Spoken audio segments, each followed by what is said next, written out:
Hello everyone, welcome back to my channel. My name is Christopher Donald, and I'm going to be talking to you again as part of my Business of Art series. This one, I guess, is kind of uh, mostly for that, and also for more of a general audience. We're going to be talking about different myths, misconceptions, and confusion that some different topics for the ceramics industry.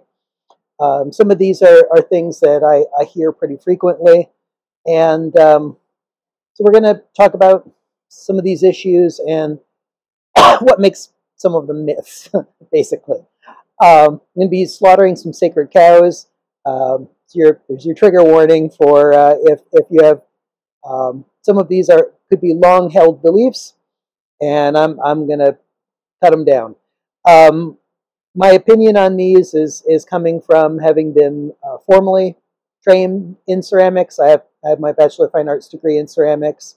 Was my major. I have worked in the industry for almost 40 years at this point. I've worked in production facilities. I've worked in commercial facilities. I've worked in higher education. I have a significant amount of experience in this field, and so anyway, that's where I'm coming from. Let's talk about a couple of these. So, myth number one: recycling your clay makes it over time unusable, or it gets less plastic over time. Clay bodies are generally made up out of several different materials, and each of those materials have slightly different grit sizes overall, but more of them are similar than not. So out of a general, say, stoneware, white stoneware clay body recipe, maybe 30% of it is kaolins, like 15% of it might be fine grog or grog, and maybe another 30% of it is clay. Part of it is ball clay. Each of these things does have slightly different grit sizes, but overall they're pretty close to each other. It's fairly unusual for those materials to be vastly different. Otherwise, the clay would actually have a weird consistency to it. So they're pretty darn close. And for you to change the nature of the clay radically, you would need to remove something like 15% of one specific type of material from that clay body for it to change.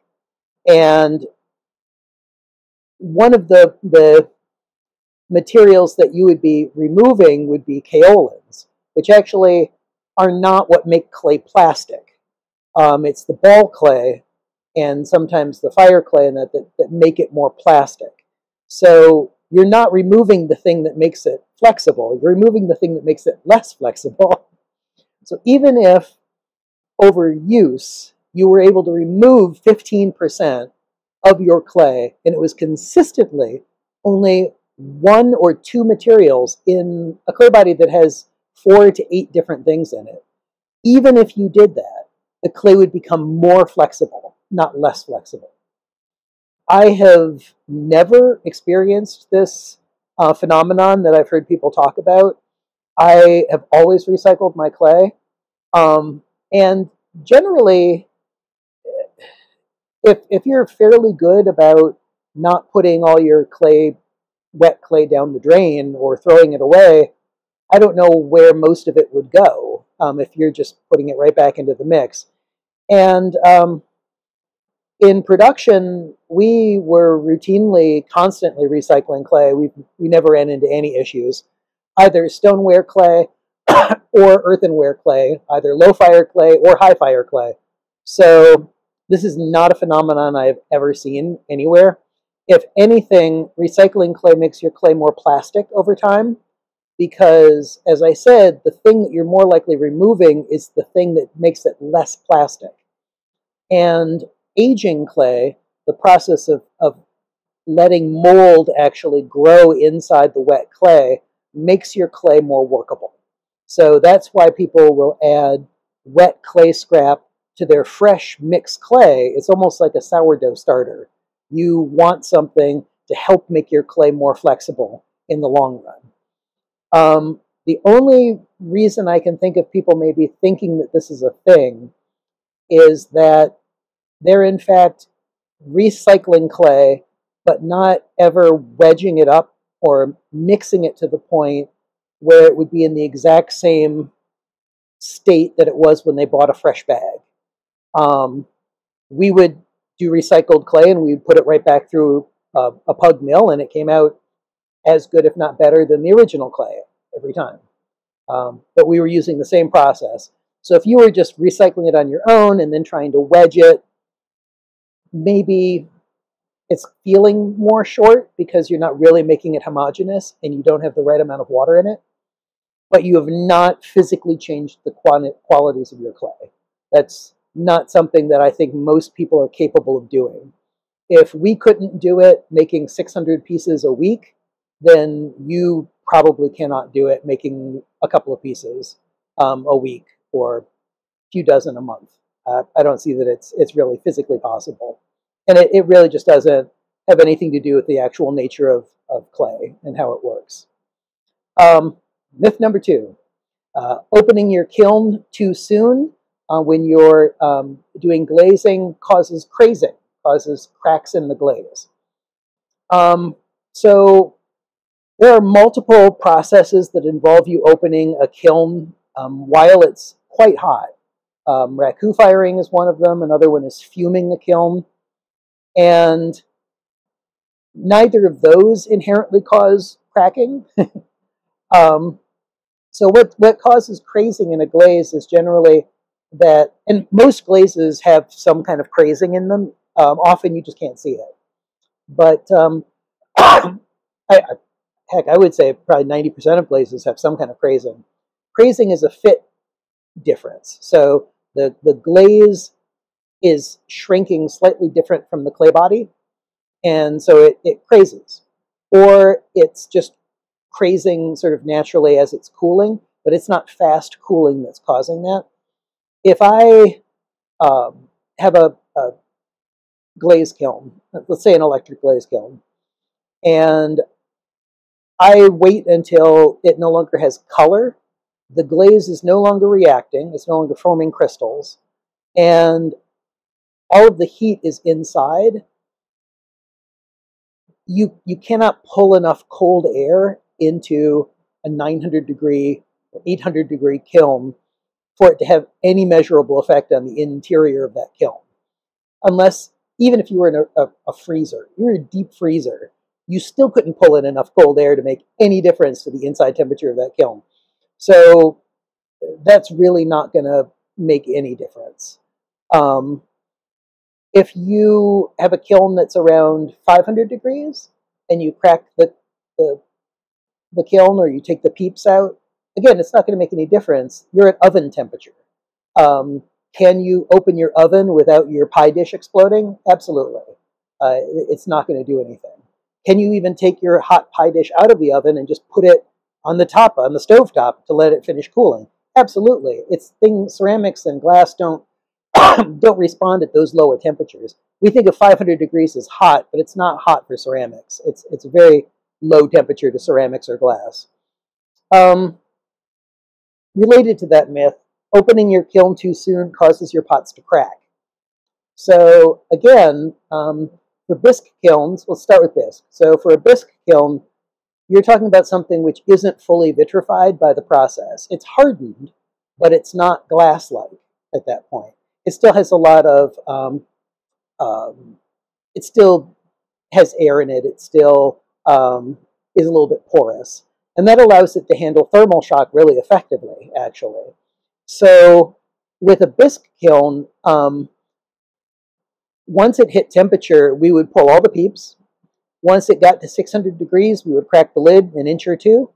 And then once it got to like 400 degrees, we'd open the lid. And then we'd unload it once it was cool enough to touch. It makes absolutely no difference. It's not going to hurt anything. Again, tens and tens of thousands of pots say that that is an absolute fact.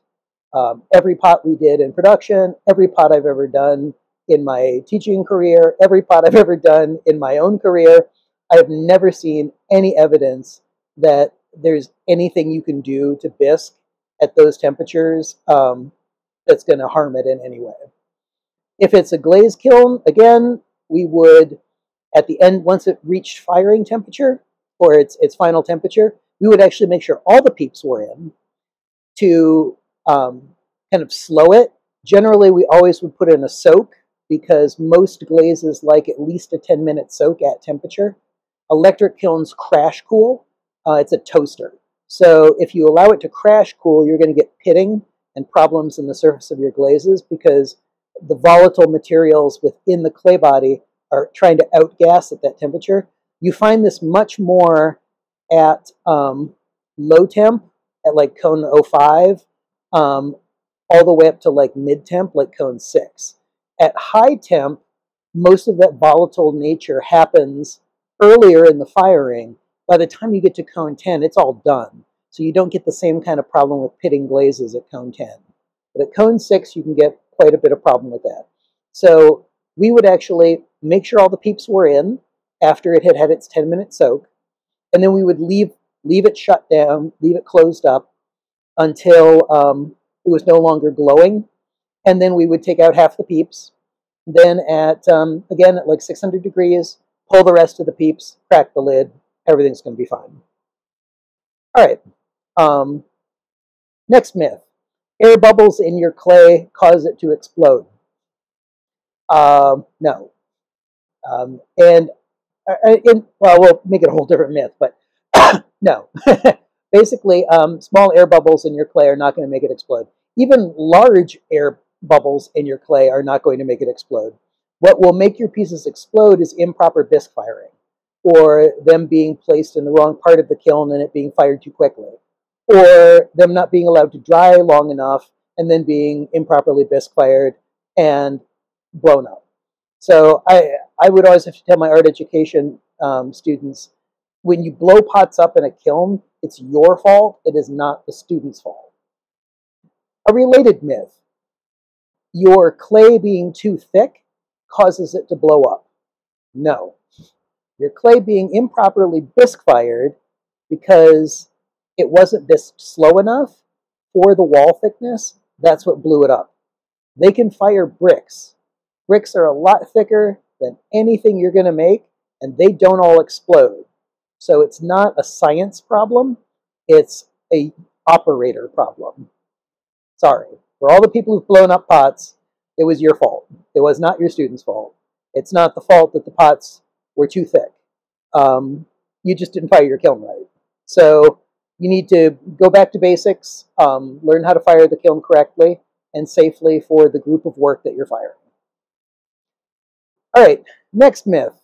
The lemon test. Yeah, that's a good one.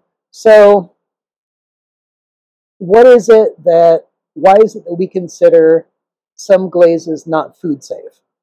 The reason for that is because there was a test done with lead glazes to show that they were improperly matured, which is putting a slice of lemon on the glaze, leaving it overnight, and if it leaves a mark the next day, that means that there's leaching occurring in the glaze.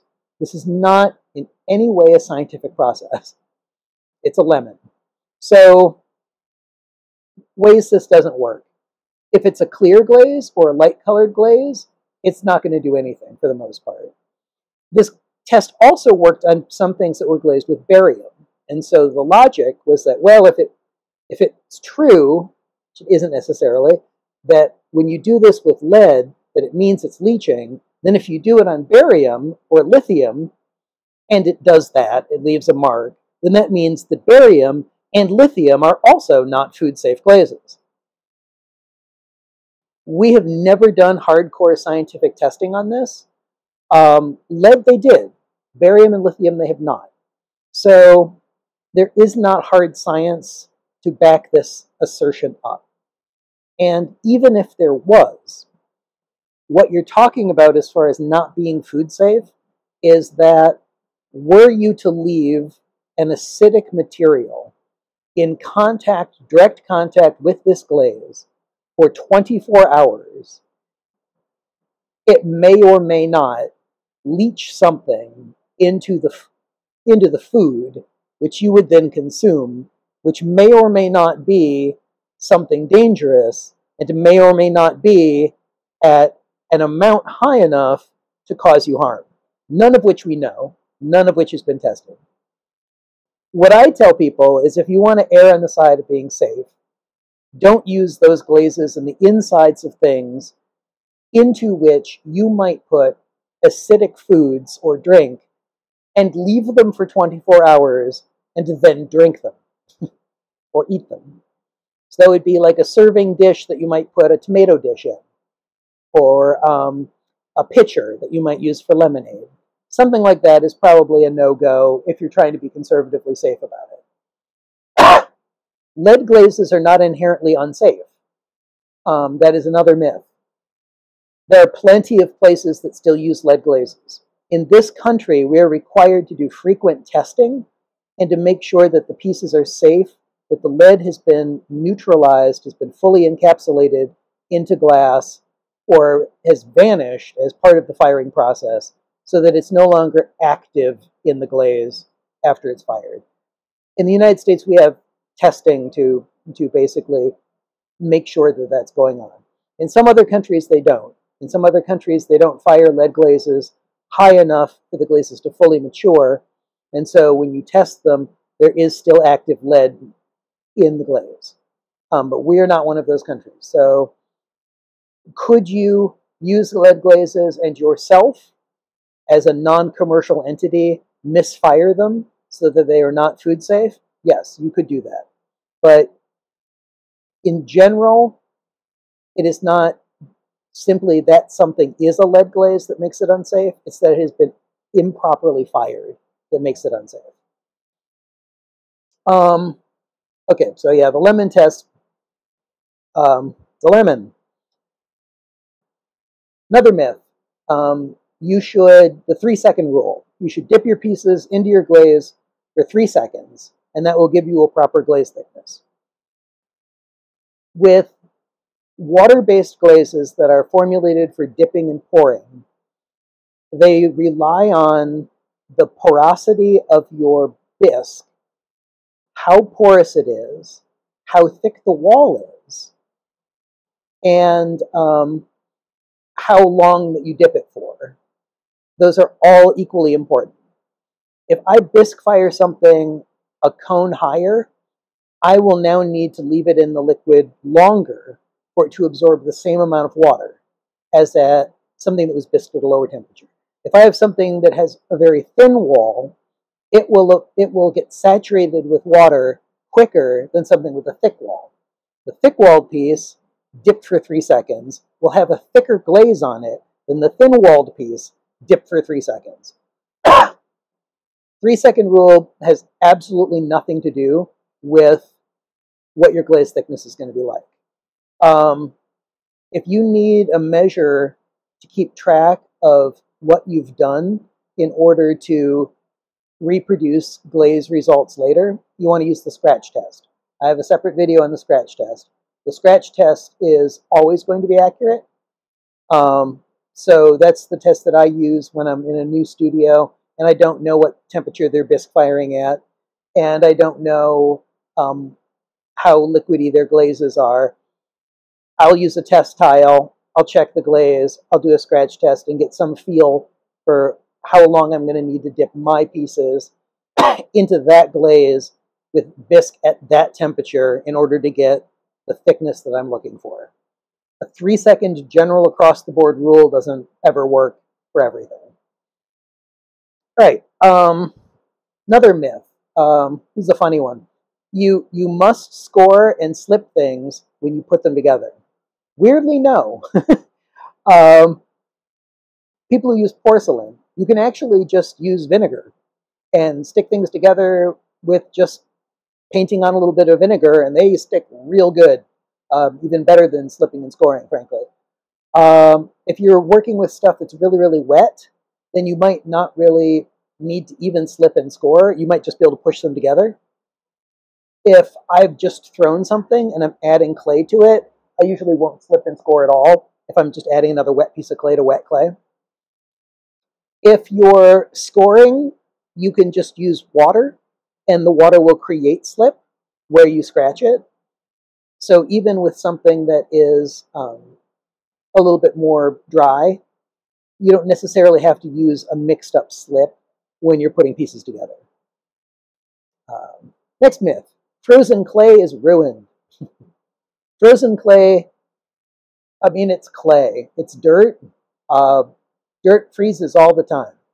What a block of your clay freezing does is that it takes out the quality that the clay has from being pugged, and it makes it kind of loose again. And essentially, it sort of fractures it so that you would need to thaw the clay out and re-pug it or re-wedge it for it to have the same workable quality that it had before.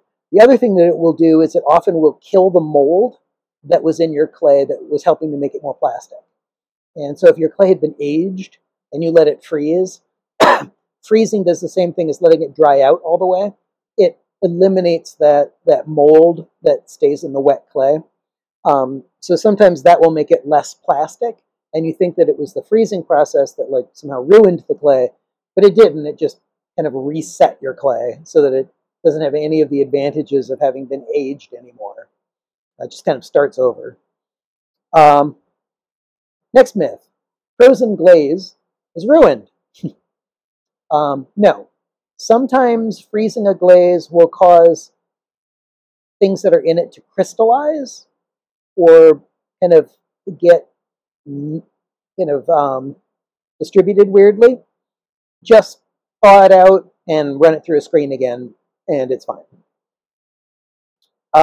Slow drying equals always being safe. So the slower you dry something, the better it is. This is not really always true. Whenever there's a big difference between the moisture content of two pieces that you've just put together, you want to allow them time to equalize, and that can just be covering them up and letting them sit more or less just overnight. And then you can just let them dry at their normal rate. It's mostly that you want drying to be even rather than just slow. If I have directional air blowing on something that's very large, that's going to be damaging to the piece because it's going to dry more on one side than it is on the other. It's going to dry faster on one part. So, but with most small pieces, even directional air, unless it's very strong, like a strong fan or a wind blowing, is not going to warp it or make it so that you'll see any real difference in how it dries. So it's more that you want the drying to be even, and you don't want to put something together with a wet piece and a leather hard piece and just let that dry super fast. The two pieces are just going to shrink at different rates. You haven't given them a chance to even out. All right, next myth. Air bubbles always ruin your piece. So air pockets are not entirely a bad thing. You can have small ones. They're not going to make any difference. If you're throwing something, you can tell there's an air bubble in the wall, and you of course can't get rid of it. It's fine, just leave it there. The only time that I would say that an air bubble is going to be a real issue is in the bottom of a mug.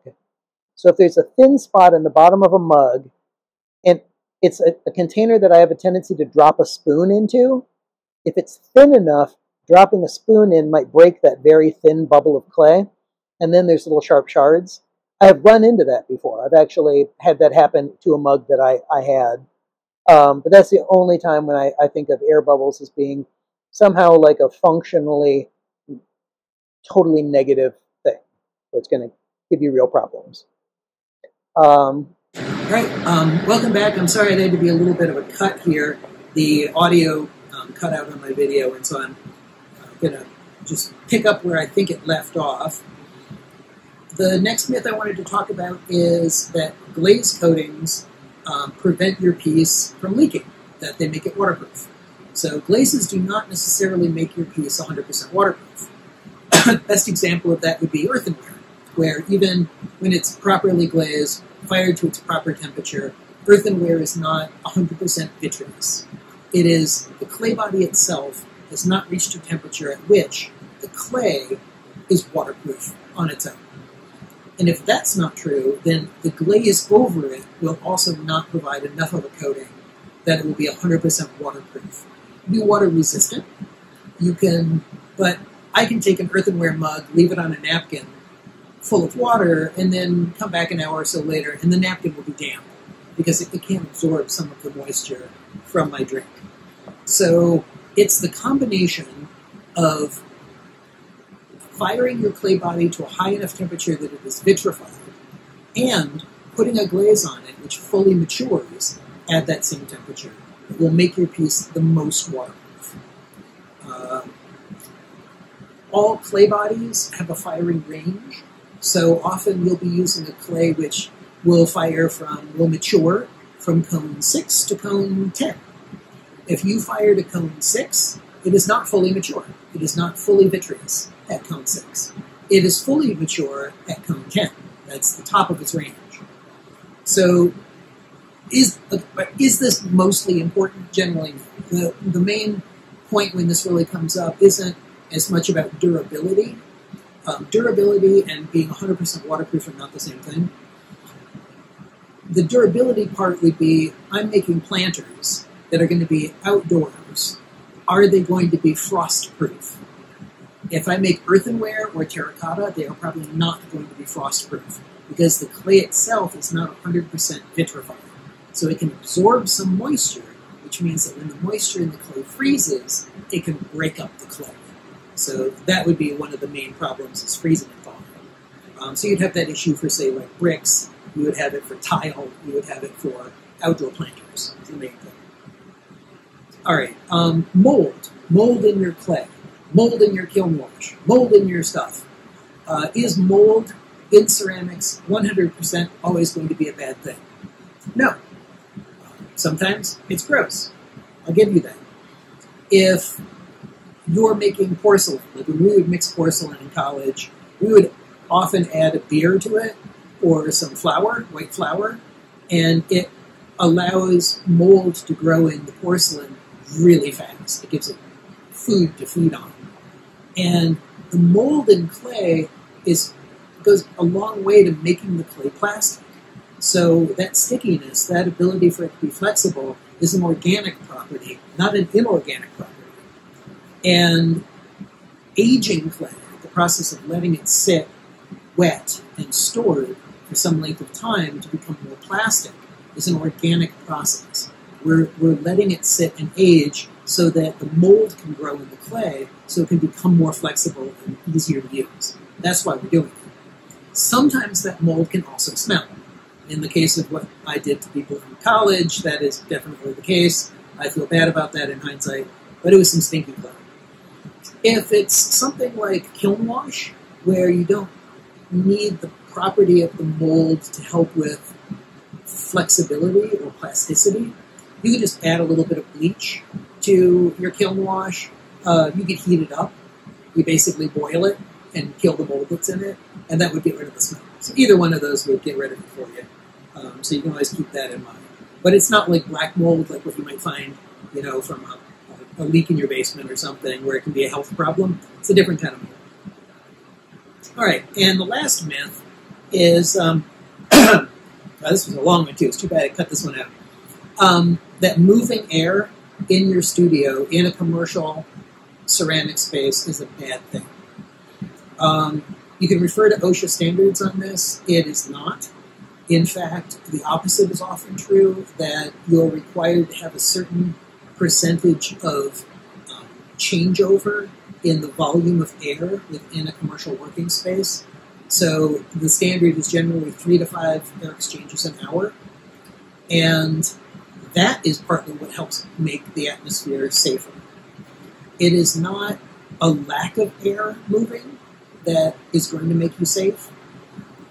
If you have concerns that there is a lot of dust in the air because everything's dirty, your problem is not moving air.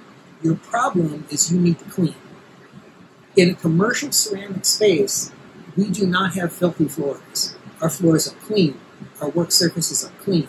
If we spill something, it is cleaned immediately. At the end of each day, the entire space is cleaned. We had inspections where it had to be clean. Visible dirt is an absolute no-no. If I see dirt and spills and mess and dust, it is not a safe environment in which to be working. It is absolutely not an environment that OSHA would approve of. And I have seen it. So we had no visible dirt. They would still put air quality checks in the room, that the little dust collectors, where if we're not doing a good job, they will show that our air quality was not good. But our air quality was always excellent. We had ceiling fans. We had floor fans. We used fans to dry our work off. It was not a problem because we had lots of ventilation, windows open, lots of air exchange, and everything was clean. Everything needs to be clean. The health risk in ceramics is 100% dust. Don't have dust if you don't have mess. Don't have mess if you clean regularly. Every commercial ceramic space needs to be cleaned daily. Everything. All the floors, all the work surfaces should be cleaned daily. Spills should be cleaned immediately before they're allowed to dry. If you're doing those things, air quality should not be an issue for you, and you should be able to have all the moving air that you want. If you're not doing those things are your problem, not the moving air. The moving air is not an issue. It's an absolute myth. You need air exchange for an environment to be a healthy environment to be working in. But you also need that environment to be clean. You can't have messes. It is just a 100% a no-no.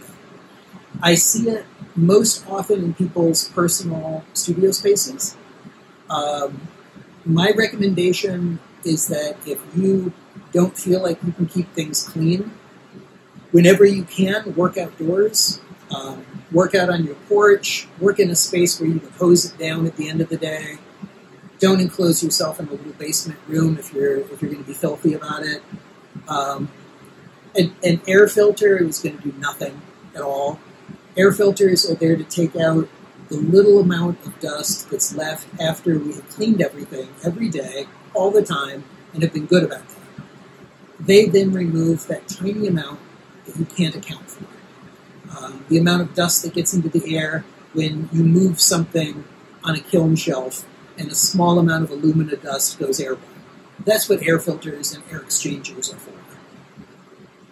You need to clean. So that's the final myth. Hopefully those are the only two. I'll go back and edit this. We'll find out if I have to re-record any more of these. If anyone has any other questions or things that they think might be myths, or things that they don't think are myths, and they want to put it in the comments, I'd be happy to do a follow-up video.